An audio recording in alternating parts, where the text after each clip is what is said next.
What is up, you guys? This is MiniSuperHeroes Today.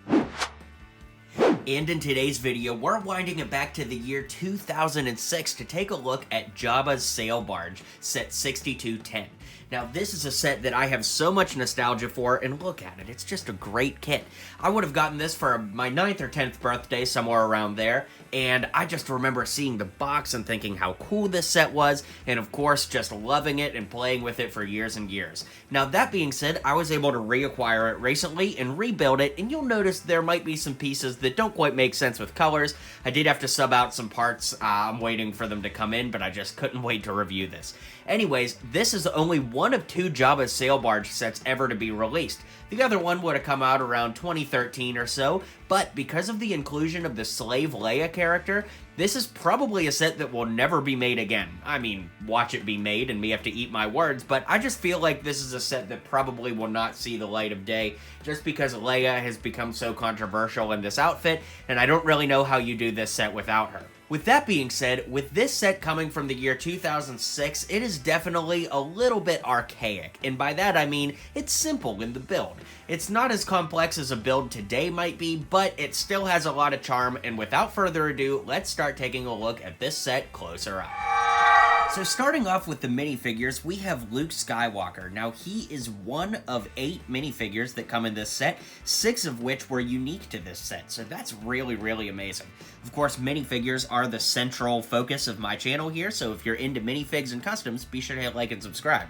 Anyways, this Luke Skywalker is really great. He's got his glove on, he's got the tan hand on this side, and of course, this is back in the day before they got the super detailed faces or hair pieces, so again, it's definitely a little dated by today's standards, but you do get that really nice chrome lightsaber hilt, and it's just a great figure all around. Next up, we have R2-D2 when he's outfitted to be serving drinks on the sail barge. Definitely a cool figure. It's just the regular old R2-D2 with a 2x4 plate in between and some cups on there to illustrate the scene. Nothing groundbreaking, but definitely fitting for what the scene was. Here we've got the Gamorrean Guard, and he's a really cool figure. Of course, the torso mold here just sits on top of the torso, and it kind of makes him look big, and it's all one piece. It's really unique. Again, a piece that has not aged well by today's standards, but it's still very cool for that classic nostalgia look. Next up is Han Solo, who looks pretty basic, especially by today's standards. No printing on the back or legs, nothing like that. It's just a very standard minifigure. Again, a really cool one for the era, but one that has not aged well. But if you're somebody like me and you love these sets for the nostalgia, this figure is a must-have. Speaking of nostalgic must-have figures, this is the classic Boba Fett. Man, what a great figure, of course, having the jetpack there molded to the helmet that just sits on top of a black head. Really cool and forward-thinking. The torso just looks great, and I swear, Boba Fett is just one of the coolest figures ever to be translated. From film to screen to action figure, he just always looks awesome no matter where he is, and this minifigure is no exception. Here is Slave Leia, or Jabba's Prisoner Leia, depending on what era you grew up hearing or seeing toys from, but anyways, it's a really nice figure, definitely a little provocative if you know what I'm saying. It's doesn't leave much to the imagination, but then again, neither did Leia's suit in the film. There's a neck bracket here with a stud where you could put a chain for her to be, stuck with Jabba on the barge. Unfortunately, I don't have the chain, but overall, it's still a really nice figure and definitely one that's highly sought after on today's market. Here we have Lando Calrissian, and there were not a lot of Lando figures made back in the day, so, I mean, even by today's standards, there aren't a lot of Landos, but you could lift his helmet up, and you could see that there's a really nice head underneath. It actually translates really well. I think that, for the dot-eyed characters that LEGO used to do back in the day, this actually looks a lot like Billy D. It did not come with a spare hairpiece for him, like a set today might, but this helmet is really unique and very rare by today's standards. A really great figure, a standout from the era, and definitely among my favorites from this set. And while he's technically not a minifigure, it feels most appropriate to talk about Jabba right here and right now. Jabba was a really rare figure, didn't come in too terribly many sets, came in Jabba's Palace, came in this one, and honestly, that might have been just about it. You can see that he's made up of 3 parts. He's made up of a tailpiece here, a tailpiece here, and that clicks in with a black pin right into that area. And then the arms move, but the arms are actually attached to the torso. You don't put that in. So Jabba's really only made up of 3 parts. It's a really nice figure. Again, the newer versions look better, but it does translate well, especially for the era. Starting off at the ground level, we have the Great Pit of Carkoon. Now, this is really unique. It does not look great by today's standards. I feel like I'm going to say that a lot in this video, but to be fair, it is kind of hard to build something that's built into the ground, but the teeth all around were really cool, and of course the mouth opened and closed. I actually think that that looked pretty good, and if you wanted it to just look like the bear pit, you could do that, and then just go ahead and click the monster in, the Sarlacc, and go from there, so that's pretty cool. Of course, if you wanted to be really graphic, you could fit a figure in there and have them being eaten by the Great Pit of Carkoon, but perhaps the best figure to put right there would be Boba Fett. Now we've got the Desert Skiff, a really cool inclusion with this set because in the modern day, this has become its own set and the Barge became its own set. So it's really cool to get them all in one. Once again, you'll notice some discolored pieces down there. All of that should be tan on the bottom and clear right there, but oh well. Anyways, we've got a little plank that you can have your figures walk off of to jump in the Great Pit, and that plank just slides right back underneath here, and then once it's closed, you just pull this tab outward, and then the plank comes back out. Pretty cool. There's a sticker up front here. There's plenty of room to put your figures there. Of course, Lando, Han Solo, and then there's a Gamorrean guard which can pilot it. You can see there's like a little sticker there for the controls, but of course that's not movie accurate because the guards do not fly it. There were actually some skiff guys that flew it in the film. At least that's my recollection, but anyways, it's very nice. Kind of a common theme with things of this set. It's very flimsy, so you see I'm moving pieces around. That piece fell off just a few seconds ago, so it's definitely not a great set in terms of durability, but it is a cool set in terms of play features and, of course, that sweet, sweet nostalgia.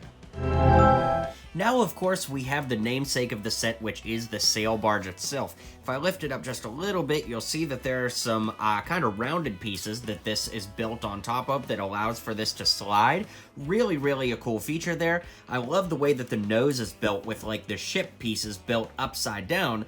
It's just something very forward-thinking for this era of LEGO and something I've always really, really loved. There are lots of play features. We'll zoom in to take a look at those, but I did want to show you the barge on its own the whole way around, just like this. It is not built to minifigure scale. It would have to be like 5 times this size to be minifig scale, but it makes for a great play set and, of course, a great LEGO set. Starting at the nose of the barge, there's actually this cool little cannon over here, which you could put a figure on and, you know, if you hit that, they're supposed to go launching forward. Unfortunately, this kind of gets in the way. The sail up top, which we'll take a look at here in a second, but kind of gets in the way. I'm not sure if these pieces are supposed to be taller than what I got in this used set or what, but it seems like a very, very fatal design error. Anyways, let's move on. Like I said, I wanted to look at these sails. They're actually fabric pieces, kind of the same texture of fabric as the old papery capes, which you guys know I love so much. You get 2 of them. They're exactly identical. This day and age, it's very hard to find them uncrinkled just because of the nature of how they've been stored over the years, but they are really, really cool, and they definitely accent the ship well. Alright, moving to the middle section of the ship, you'll see I've tilted the sails back just so we could actually access everything in here. Of course, there's lots of areas to put figures up here to have fights and things like that. You can actually open this hatch. I guess you could put some weapons in there or something along those lines. I'm not really sure what it's supposed to be for. I'm assuming it's weapons, but of course I've got R2 right there. There's this cool gun, which is indeed in the movie. You know, Leia uses it at one point, so that flips around and it moves up and down just like that. And then up here, there's just some more space for figures. I do like that they included a little step right there. It's a little tricky to see, but I just think that that's a very nice addition. And then this entire top piece right here lifts up so that you can access the inside. Speaking of which, let's take a look at that now. So as we move down the ship, this front part actually moves all the way down, and it moves down on the other side as well. Just for, you know, consistency, I'm just going to leave this side down, but of course, if you wanted, you could have your figures walk out on here, although that's not very movie accurate, but something I do love is this little prison area. You can see it's built up on hinges, and you can move that forward, and I really like that it's implied that you could put some figures in there to have them imprisoned before they actually get to the skiff. I really, really like that, actually. Of course, in the movie, I think they're on the skiff the whole time, but again, I just like the implication. If you take a look in the back there, you can see that there are some guns. There's 2 of the old small style guns, and then 2 of these large ones. I'll move them out so you can see. Really, really cool. So, you know, figures could raid the weapons rack or whatever. There is an area here where there's supposed to be a spider. Again, there were some missing pieces, but I like that there's a reference to the fact that food was being cooked here. Then you can move this side down. Once again, it does open from the other side as well, and you've got Jabba and Leia right here. Once again, as I mentioned, there's a chain that was supposed to be here. It is missing, but if we lift up Jabba, you can see he just sits on a bunch of jumper bricks there. They're all supposed to be tan. Missing pieces, kind of the theme of this build, but anyways, it looks really, really great. And then you just lift that up, and you're back to square one. As we move along the back here, you can see that there's kind of like some flat area back here. These pieces don't actually move or open up. They're just supposed to be there, you know, for structural decoration. But yeah, it looks really, really fantastic. So let's zoom out and I'll give you my final thoughts. Alright guys, well thank you so much for hanging out with me today. Be sure to hit like and subscribe down below and let me know what you think of this set. Is it really cool by today's standards, or for you, has it just aged out and it looks too old? Drop a comment below, let me know, and I'll see you guys on the next video. Well, you've made it to the end of the video. You should hit like and subscribe down below for more LEGO content from me, because I post just about every single day. You'll be up to date on all the latest in LEGO, so why not join my community and hit subscribe now.